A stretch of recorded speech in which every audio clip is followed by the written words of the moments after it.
નમસ્કાર દર્શક મિત્રો, દેશ અને દુનિયાના તાજા સમાચાર તેમજ ઉપયોગી માહિતીના ફરી એક નવા વિડીયોમાં આપ સર્વે દર્શક મિત્રોનું હાર્દિક સ્વાગત છે। તો આવા જ સમાચાર દરરોજ સૌથી પહેલાં જાણવા માટે આપણી ચેનલ ગુજરાત લાઈવ 24ને સબસ્ક્રાઈબ કરી લેજો। તો મિત્રો, આજના પ્રથમ સમાચાર વિશે જાણીએ તો આગામી કલાકોમાં તૂટી પડશે વરસાદ। જી હા મિત્રો, આગામી 72 કલાકમાં હવામાનમાં પલટો આવશે અને 11 થી 15 ઓગસ્ટ દરમિયાન રાજ્યના અનેક જિલ્લાઓમાં સારો વરસાદ પડી શકે છે। અંબાલાલ પટેલના જણાવ્યા અનુસાર 5 ઓગસ્ટથી જ વાતાવરણમાં ફેરફાર શરૂ થઈ ગયો છે।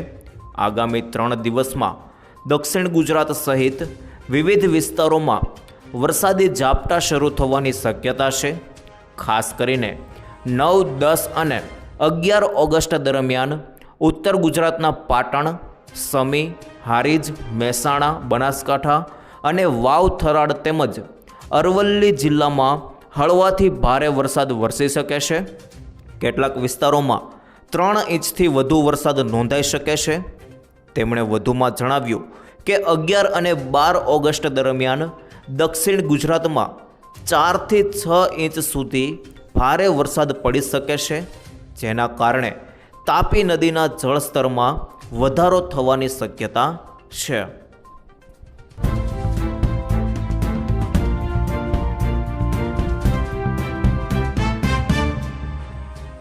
ત્યારબાદ આગળ જોઈએ તો ભારતમાં પ્લાસ્ટિકની નોટ હવે જૂની નોટનું શું?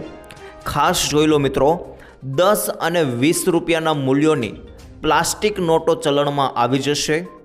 આરબીઆઈ અને કેન્દ્ર સરકાર દ્વારા લેવાયેલા આ મહત્વપૂર્ણ નિર્ણય અંગેનો સવિસ્તાર અહેવાલ નીચે મુજબ છે। આરબીઆઈ દ્વારા એક દાયકા પહેલાં જાહેર કરાયેલી યોજનાને પુનઃજીવિત કરવામાં આવી રહી છે। ગવર્નર મલ્હોત્રાએ સ્પષ્ટ કર્યું હતું કે અમારો ટાર્ગેટ આગામી નાણાકીય વર્ષની શરૂઆતમાં જ આ નોટોને બજારમાં ચલણમાં લાવવાનો છે। હાલમાં આરબીઆઈ ગ્રાઉન્ડ લેવલ પર આના પર સફળ પરીક્ષણ માટે જરૂરી પ્રક્રિયાઓ પૂર્ણ કરી રહી છે। શું કાગળની જૂની નોટો બંધ થઈ જશે? તો મિત્રો, સરકારે અને રિઝર્વ બેન્કે સ્પષ્ટ કરી છે કે કાગળની જૂની નોટો તાત્કાલિક બંધ કરવામાં આવશે નહીં। નવી પોલિમર નોટો અને હયાત કાગળની નોટો બંને બજારમાં એક સાથે ચલણમાં રહેશે। સફળ ટ્રાયલ બાદ ધીમે ધીમે નવી પ્લાસ્ટિક નોટોનું પ્રમાણ વધારવામાં આવશે। એટલે કે મિત્રો, તાત્કાલિક કોઈ નોટ બંધ નહીં થાય, પરંતુ પહેલાં ટ્રાયલ જે છે તે લેવામાં આવશે। જો ટ્રાયલ સફળ થશે તો પ્લાસ્ટિકની નોટોનું પ્રમાણ વધારશે અને જૂની નોટો જે છે તે આપોઆપ થઈ જશે।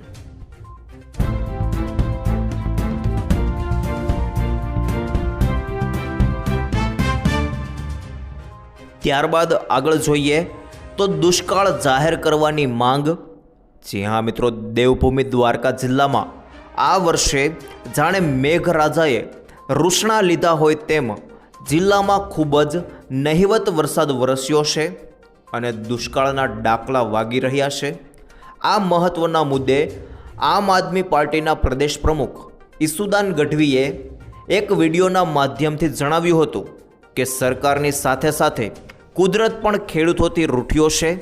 સરકારના નોર્મલ્સ પ્રમાણે જો 8 તારીખ સુધી યોગ્ય વરસાદ નહીં પડે તો દુષ્કાળ જાહેર કરવો જોઈએ। ગત વર્ષે દેવભૂમિ દ્વારકા જિલ્લાના ગામોમાં લગભગ બધા તળાવ ભરેલા હતા, પણ હાલ પાણી નથી।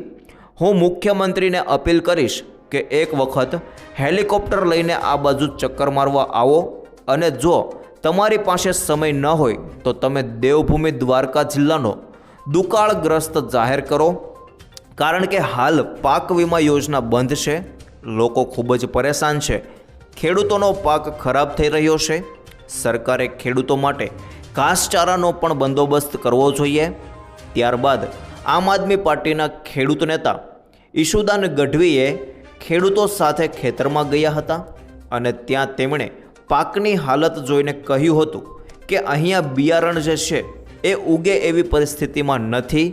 મુખ્યમંત્રી અને કૃષિ મંત્રી કહેતા હશે કે એમના અધિકારીઓ સર્વે કરશે અને સેમ્પલ લેશે તો હું એમના આ સેમ્પલ લાઈવ બતાવી રહ્યો છું.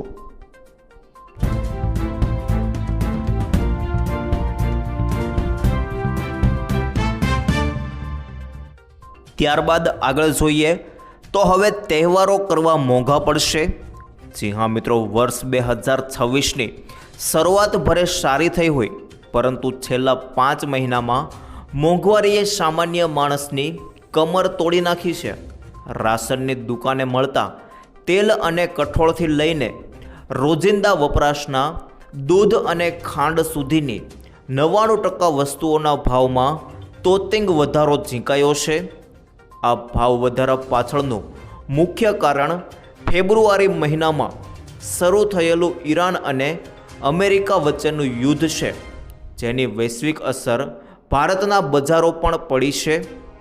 ઓગસ્ટ મહિનાથી જ ભારતમાં તહેવારોની લાંબી વણઝાર શરૂ થઈ જાય છે. પવિત્ર શ્રાવણ માસ ચાલી રહ્યો છે અને ત્યારબાદ રક્ષાબંધન, તીજ, જન્માષ્ટમી, ગણેશ ચતુર્થી, નવરાત્રિ, દશેરા અને દિવાળી જેવા મોટા તહેવારો એક પછી એક આવવાના છે. તહેવારોની સિઝનમાં મીઠાઈઓ અને પકવાનો બનતા હોવાથી તમામ ખાદ્ય પદાર્થોની માંગમાં ભારે ઉછાળો આવે છે.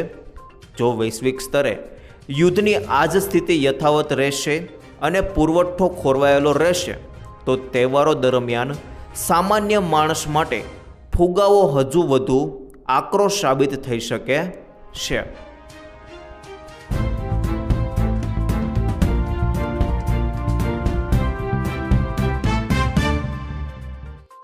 ત્યાર પછી આગળ જોઈએ તો સાવધાન થઈ જજો, ડ્રાઇવિંગ લાયસન્સ રદ થઈ શકે. જી હા મિત્રો, જો તમે ટ્રાફિક ચલાનને માત્ર દંડ ભરીને પૂરું થઈ જતું બાબત સમજો છો તો સાવધાન થઈ જાઓ, કારણ કે આ વર્ષે લાગુ થયેલા નવા નિયમો હેઠળ વારંવાર ટ્રાફિક નિયમ તોડવો તમને મોંઘો પડી શકે છે. હવે માત્ર ચલાન ભરવાથી કામ નહીં ચાલે, કારણ કે સતત નિયમ તોડવા પર તમારું ડ્રાઇવિંગ લાયસન્સ પણ રદ કરવામાં આવી શકે છે. સેન્ટ્રલ મીટર વ્હીકલ એક્ટના નવા નિયમો અનુસાર જો કોઈ ડ્રાઈવર 1 જાન્યુઆરી 2026થી 31 ડિસેમ્બર 2026 વચ્ચે, એટલે કે મિત્રો 1 વર્ષમાં 5 કે તેથી વધુ વખત ટ્રાફિક નિયમ તોડે છે તો તેને ગંભીર ઉલ્લંઘન માનવામાં આવશે ને આવા કિસ્સાઓમાં ટ્રાન્સપોર્ટ ડિપાર્ટમેન્ટ ડ્રાઇવિંગ લાયસન્સ રદ કરવાની પ્રક્રિયા કરી શકે છે. જો કે અંતિમ નિર્ણય સંબંધિત રિજનલ ટ્રાન્સપોર્ટ ઓફિસ એટલે કે મિત્રો RTO કરશે અને કાર્યવાહી પહેલાં ચાલકને પોતાનો પક્ષ મૂકવાની પણ તક પણ આપવામાં આવશે.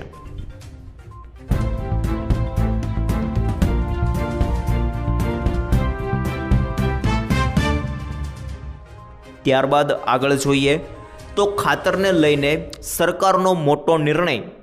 જી હા મિત્રો, રાજ્યના ખેડૂતોને સમયસર પૂરતા પ્રમાણમાં અને સરકાર દ્વારા નક્કી કરાયેલા વ્યાજબી ભાવે રાસાયણિક ખાતર મળી રહે તે માટે ગુજરાત સરકારે એક ખૂબ જ મોટો અને મહત્ત્વનો નિર્ણય લીધો છે. ખાતરના વેચાણમાં થતી કાળાબજારી અને ખેડૂતોને પરાણે અન્ય પ્રોડક્ટ્સ પધરાવી દેવાની ખોટી પ્રથાનો અંત લાવવા માટે કૃષિ મંત્રી શ્રી જીતુભાઈ વાઘાણીની સૂચનાથી ખાસ તપાસ અધિકારીઓ અને નિરીક્ષણ અધિકારીઓની નિમણૂક કરવામાં આવી છે. કૃષિ મંત્રી શ્રી જીતુભાઈ વાઘાણીએ આ વિશે વધુ માહિતી આપતા સ્પષ્ટ કર્યું છે કે હવેથી રાજ્યમાં ખાતર બાબતે કોઈ પણ પ્રકારની ગેરરીતિ બિલકુલ ચલાવી લેવામાં નહીં આવે. સબસિડીવાળા ખાતરને ખેતીની જગ્યાએ ગેરકાયદેસર રીતે ઉદ્યોગોમાં વાપરવા મોકલી દેવું, સંગ્રહખોરીને કાળા બજારમાં ખાતરની ખોટી અછત ઊભી કરવી કે પછી નકલી ખાતર વેચવું, આ બધી બાબતો પર હવે કડક નજર રખાશે. ખાસ કરીને યુરિયા ખાતર લેવા જતા ખેડૂતોને પરાણે બીજી કોઈ પ્રોડક્ટ કે દવા લેવા મજબૂર કરવામાં આવે છે તે આખી લેવાશે નહીં અને હવે ખેડૂતોના હિતોનું રક્ષણ કરવા માટે રાજ્યના તમામ જિલ્લાઓમાં આ નવી ટીમો તૈનાત કરી દેવામાં આવી છે.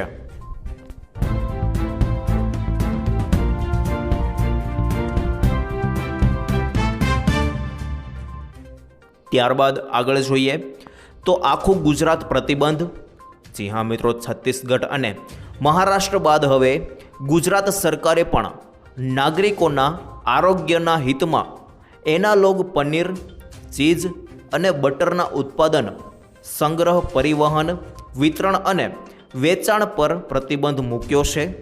રાજ્ય સરકારે સ્પષ્ટ કર્યું છે કે ગ્રાહકોને ભ્રમિત કરતી પ્રવૃત્તિઓ રોકવા અને અસલી ડેરી ઉત્પાદનોને પ્રોત્સાહન આપવા માટે આ નિર્ણય લેવામાં આવ્યો છે. અને સરકારે ચેતવણી આપી છે કે જે કોઈ વ્યક્તિ અથવા ફૂડ બિઝનેસ ઓપરેટર આ પ્રતિબંધનો ભંગ કરશે તેની સામે food safety and standard act હેઠળ કડક કાયદાકીય રીતે કાર્યવાહી કરવામાં આવશે.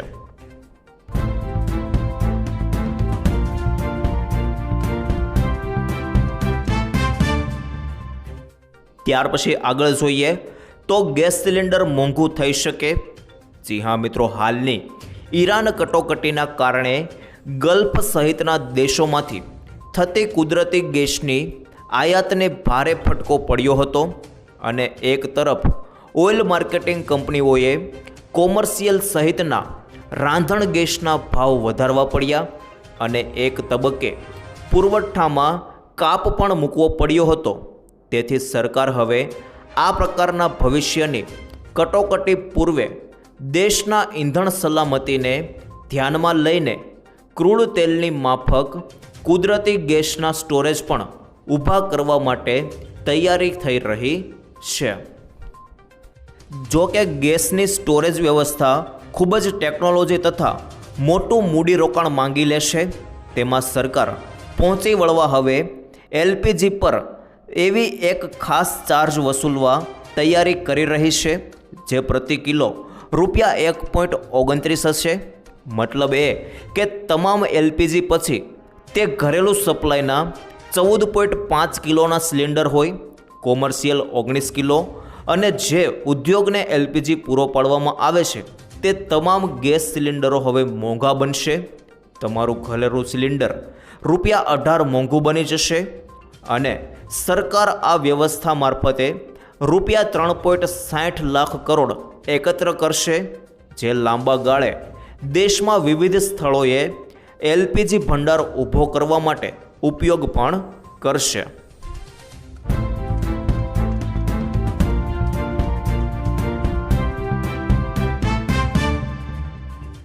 ત્યારબાદ આગળ જોઈએ તો રાહુલ ગાંધીના સરકાર પર પ્રહારો. જી હા મિત્રો, ગૃહમંત્રી અને વડાપ્રધાનની હાજરીની માગ સાથે વિપક્ષ આક્રમક. સંસદમાં રાહુલ ગાંધીએ પેલેટ ગનનો મુદ્દો ઉછાળ્યો. સત્રમાં વિપક્ષે ગાંધી પ્રતિમાથી મકરદ્વાર સુધી માર્ચ યોજી સંસદના મોન્સૂન સત્ર દરમિયાન દરરોજ ભાળે હોબાળો અને વિરોધ પ્રદર્શન જોવા મળી રહ્યા છે.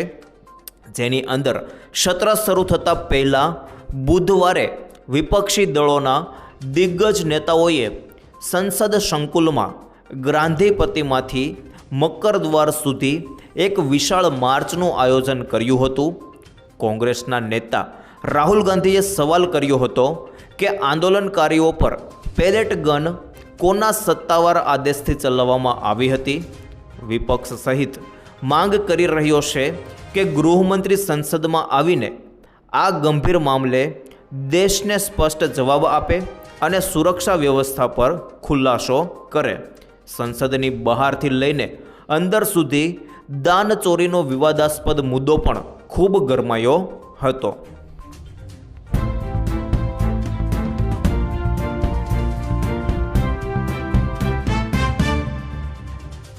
ત્યારબાદ આગળ જોઈએ તો ખેડૂતોને દર મહિને ₹3000 અને એ પણ ઘરે બેઠા.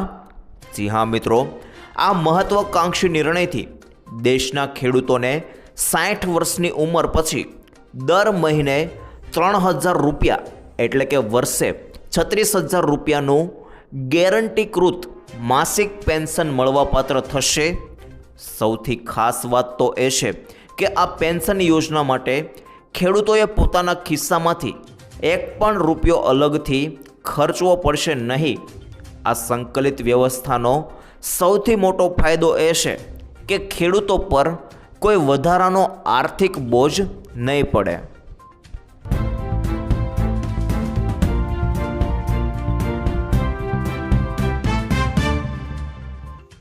ત્યારબાદ આગળ જોઈએ તો વાવાઝોડું ડોલ્ફિન ભારત કે ગુજરાત પર અસર કરશે કે નહીં, ખાસ જાણી લેજો મિત્રો. પ્રશાંત મહાસાગરમાં ડોલ્ફિન વાવાઝોડાનો કોપ જોવા મળી રહ્યો છે. આ વાવાઝોડું ખૂબ જ ઝડપથી જાપાનના દાયતો અને ryukyu ટાપુઓ પર આગળ વધી રહ્યું છે, જેણે લોકોને ડરાવી દીધા છે. હવામાન વૈજ્ઞાનિકોએ આ વાવાઝોડાને લઈને એલર્ટ જાહેર કર્યું છે.